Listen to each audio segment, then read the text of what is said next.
ഞാൻ നിങ്ങളുടെ മുന്നിൽ എന്നാന്ന് വെച്ചാൽ എൻ്റെ ഒരു കൂട്ടുകാരൻ്റെ ദുരന്തം നിങ്ങൾക്ക് ആർക്കും സംഭവിക്കരുത്. കാരണം എൻ്റെ കൂട്ടുകാരനല്ല, അവനെൻ്റെ കൂടപ്പുറപ്പാണ്. നമ്മളീ മക്കൾക്ക് വേണ്ടിയാണല്ലോ ഈ ചിലപ്പന്മാർ കഷ്ടപ്പെടണത്. കാരണം മക്കൾ നമ്മുടെ ചോരയാണല്ലോ. അപ്പോൾ ചെറുക്കൻ വീട്ടിൽ കിടന്ന് ബഹളം വെച്ചപ്പോഴത്തേക്കും അവനൊരു ബൈക്ക് വേണം, 3.5 ലക്ഷം രൂപയുടെ ബൈക്ക് വേണം. കൂട്ടുകാരന്മാർക്കൊക്കെ ഉണ്ട്, മേടിച്ചു തന്നെന്ന് പറഞ്ഞ് എൻ്റെ കൂട്ടുകാരൻ കടവും വിലയൊക്കെ മേടിച്ച് ഇവന് ഒരു എന്തോ 3.5 ലക്ഷം രൂപയുടെ ബൈക്ക് മേടിച്ചു കൊടുത്ത് ഇവൻ ആ ബൈക്കിൽ കയറി റോക്കറ്റ് പോകണ മാതിരി റോട്ടിയിട്ടങ്ങ് പോയിട്ട് ഒരു ബസ്സിൻ്റെ അടിയിട്ട് കയറിയിട്ട് റോക്കറ്റ് പൊട്ടണ മാതിരി അവനങ്ങ് പൊട്ടി. അവൻ്റെ സൂക്കേടും തീർന്നു. ഈ മരണവാർത്ത അമ്മ അറിഞ്ഞ് അമ്മയ്ക്ക് പ്രഷർ കയറി. ലാസ്റ്റ് അമ്മ നിലത്ത് വീണ് തലഞ്ഞരമ്പ് പൊട്ടി, അമ്മയും തീർന്നു. ഈ ദുഃഖവാർത്ത അപ്പനറിഞ്ഞ് ലാസ്റ്റ് അപ്പന് താങ്ങാൻ വയ്യാണ്ട് നീറി ഒരു കത്തെഴുതി വച്ചിട്ട് അവൻ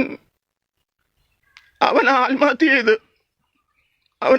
ചെയ്ത് കത്തിലെന്താ എഴുതി വെച്ചതെന്ന് അറിയാമോ? അവൻ കാരണമാണ് അവൻ്റെ മോൻ മരിക്കാൻ കാര്യമൊന്നും. ശരിയല്ലേ? നമ്മൾ മക്കളെ പട്ടിണി എന്താണെന്നോ ദുരിതം എന്താണെന്നോ പ്രയാസങ്ങൾ എന്താണെന്നൊന്നും നമ്മൾ അറിയിക്കുന്നില്ല. അതാണ് തെറ്റ്. മറിച്ച് 2 ദിവസമെങ്കിലും ഈ മക്കളെ പട്ടിണിക്കിട്ടിട്ട് വിശപ്പിൻ്റെ വിളി എന്താണെന്ന് അവർ അറിഞ്ഞായിരുന്നെങ്കിൽ ഇങ്ങനെ സംഭവിക്കില്ല. നമ്മളെ അവർ ഓർത്താനെ.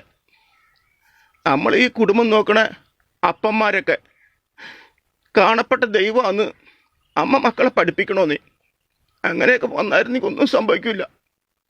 നമ്മൾ ഈ കല്യാണമൊക്കെ കഴിച്ച് കുടുംബം നോക്കാൻ വേണ്ടി നമ്മുടെ സന്തോഷങ്ങളൊക്കെ നമ്മൾ മാറ്റിവെച്ച് നമ്മുടെ ദുഃഖങ്ങളൊക്കെ നമ്മൾ മറച്ചു വെച്ച് ഇവർക്ക് വണ്ടിക്കാളനെ കൂട്ട് പണിയെടുത്ത് കൊടുക്കണേ. നമ്മളിങ്ങനെ തെറ്റാന്നേ, നമ്മളിങ്ങനെ തെറ്റാ. കരച്ചിലും മണ്ണുണ്ട്. തെറ്റാ. എൻ്റെ ബാല്യകാലം എന്നൊക്കെ പറഞ്ഞ ഈ കല്ലും മുള്ളും നിറഞ്ഞതായിരുന്നു. അന്ന് നാഴി കഞ്ഞിവെള്ളം കുടിക്കാനൊക്കെ ഞങ്ങൾ ആഗ്രഹിച്ചിട്ടുണ്ട്, കൊതിച്ചിട്ടുണ്ട്.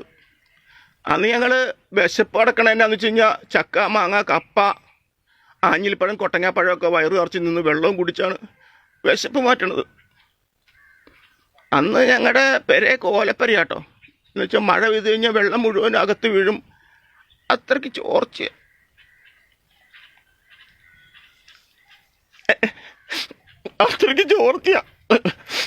നിങ്ങൾക്ക് അതറിയില്ല. പല രാത്രികളിലും മഴ ഞങ്ങൾ ഓർക്കിയിട്ടില്ല.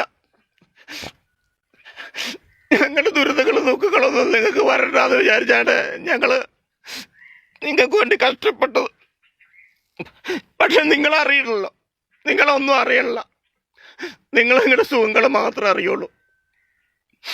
ഈ അപ്പന്മാരുടെ വേദനയെ നിങ്ങൾ മനസ്സിലാക്കണം കേട്ടോ.